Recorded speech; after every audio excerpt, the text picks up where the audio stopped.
ఒక్క అంశం మాత్రం స్పష్టంగా మనం మాట్లాడుకోవాల్సిన అవసరం ఉంది. అనంతపురం జిల్లా వాళ్ళు గాను రాయలసీమ వాళ్ళు గాను ఈ రోజున ఉన్న కూటమి ప్రభుత్వం రాయలసీమ పట్ల శత్రుభావాన్ని కలిగి ఉంది.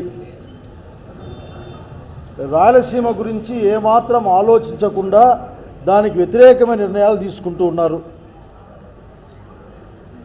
ఇద్దరు రాష్ట్ర ముఖ్యమంత్రులు కలిసి కూర్చొని అటు బాబు గారు కావచ్చు, రేవంత్ రెడ్డి గారు కావచ్చు, వాళ్ళు రహస్యంగా మాట్లాడి తీసుకున్న నిర్ణయం ఏందయ్యా అంటే రాయలసీమ నేలకు నీళ్ళు అందకూడదు, రాయలసీమ ప్రజల యొక్క గొంతుకి తడి రాకూడదు, రాయలసీమ ఎత్తిపోతల పథకాన్ని ఆపేయాలి, మీరు ఆపేయండి అని ఆయన చెప్పడం, మన ముఖ్యమంత్రి గారు తల ఊపడం, పనులు ఆపేయడం, చివరికి ఇంకా చాలా దూరం వెళ్ళి ఆయన రాయలసీమ ప్రజలకు క్షమాపణ చెప్పాల్సింది పోయి రాయలసీమ ఎత్తిపోతల పథకం దేనికి పనికొస్తుంది 20 టీఎంసీల నీళ్ళు అనే విధంగా మాట్లాడడం అన్నది ఇక్కడ మనం అందరం గమనించాలి.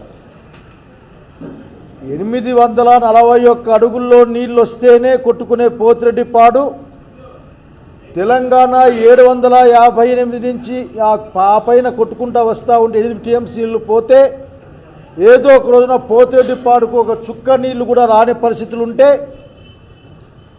ఒక విజన్తో జగన్మోహన్ రెడ్డి గారు 80,000 క్యూసెక్కులతో నీళ్లు పంపు చేసుకొని ఆల్రెడీ ఎస్టాబ్లిష్ అయిన ప్రాజెక్టులకి స్టెబిలైజ్ చేయాలి, వాడికి ఇన్సూరెన్స్ లాగా వాడికి నీళ్ళు ఇవ్వాలని ఒక తపన పడితే అనంతపురం వాళ్ళుగా వెంకటరామరెడ్డి గారు లాంటి నీటి నిపుణులతో మాట్లాడినప్పుడు, మా ప్రిన్సిపాల్ గారు లాంటి వాళ్ళు చెప్పిన మాటలు లేక విశ్వాన్న చెప్పిన మాట్లాడినప్పుడు అవసరమైతే మనం కూడా ఒక 3-4 మిషన్లు పెట్టుకొని ఎత్తిపోతలు అక్కడి నుంచి బనకచెర్ల నుంచి పోతేటిపాళ్ళకి కొట్టుకుంటే మనకి భవిష్యత్తులో నీళ్లు ఉంటాయి, మనకి ప్రాణమైన హంద్రి నీవాకన్న అంశాలని కూడా పక్కకు పెట్టి ఈ రోజున రాయలసీమకు వ్యతిరేకంగా మాట్లాడడం జరుగుతూ ఉంది.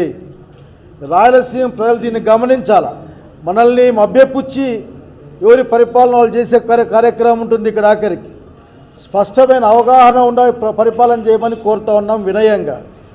ఈ రోజున హంద్రినీవా యొక్క సామర్థ్యాన్ని పెంచేందుకు జీవో ఇష్యూ చేసి ఆ పని కార్యక్రమాలను మొదలుపెట్టిన తర్వాత తిరిగి మళ్ళీ దాన్ని వెనక్కి మళ్లించడం అన్నది ఏ విధంగా కరెక్టో ఈ ప్రభుత్వం చెప్పాలా. ఇది ద్రోహ చింతన తప్ప ఇంకోటి కాదు.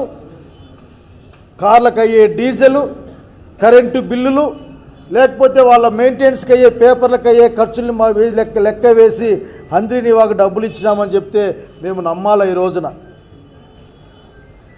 కనుక మిత్రులారా, రాయలసీమలో ఉన్న అందరు రాయలసీమ బిడ్డలందరికీ చెప్పి మాట ఒక్కటే, మన జిల్లా తరఫున అనంతపురం జిల్లా నీటి సౌకర్యం నిలబడాలన్నా, రాయలసీమ గొంతు తడవాలన్నా తక్షణం రాయలసీమ ఎత్తిపోతల పథకాన్ని పూర్తి చేయాలి. అక్కడ 90% పైగా పని పూర్తి అయింది. ఇంకా మోటార్లు బిగించడమే మిగిలింది.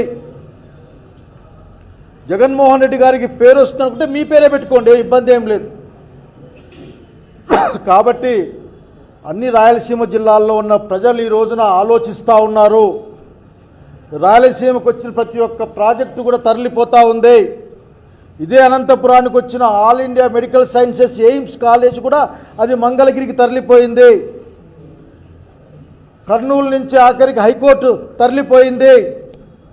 చివరికి సహకార బ్యాంకులు కూడా, కడపలో ఉన్న సహకార బ్యాంక్ కూడా తరలిపోయిన పరిస్థితి.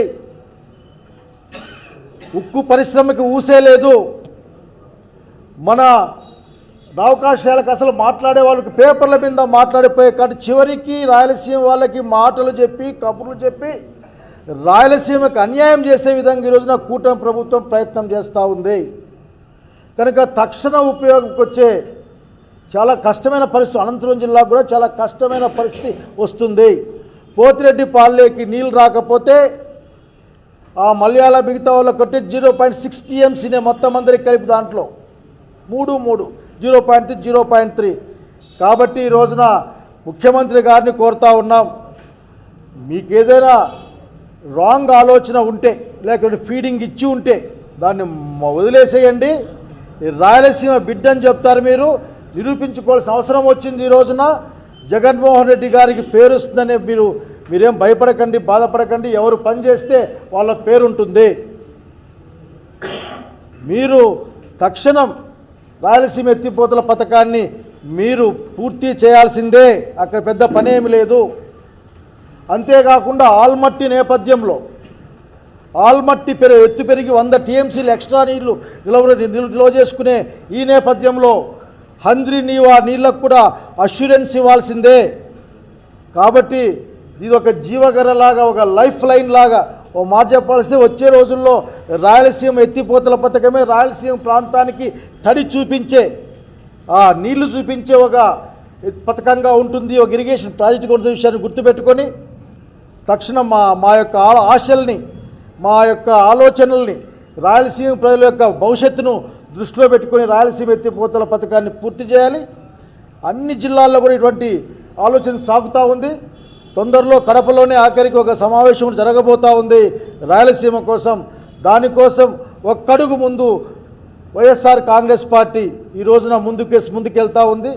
ఇది రాజకీయాలకు అతీతంగా అందరం చేసుకోవాల్సిన అవసరం ఉంది. మన అనంతపురం జిల్లాను, మన ప్రాంతాన్ని కాపాడుకోవడం కోసం అందరం సమైక్యంగా, సంయుక్తంగా ఆలోచన చేయమని కోరుతూ ఒకే ఒక్క డిమాండ్ ఆఖరికి రాయలసీమ నీటి అవసరాలని తక్షణం తీర్చే విధంగా ప్రభుత్వ విధానాలు, అట్లాగే ప్రభుత్వ నిధుల కేటాయింపులు ఉండాలని డిమాండ్ చేస్తూ ఉన్నాం. నమస్కారం.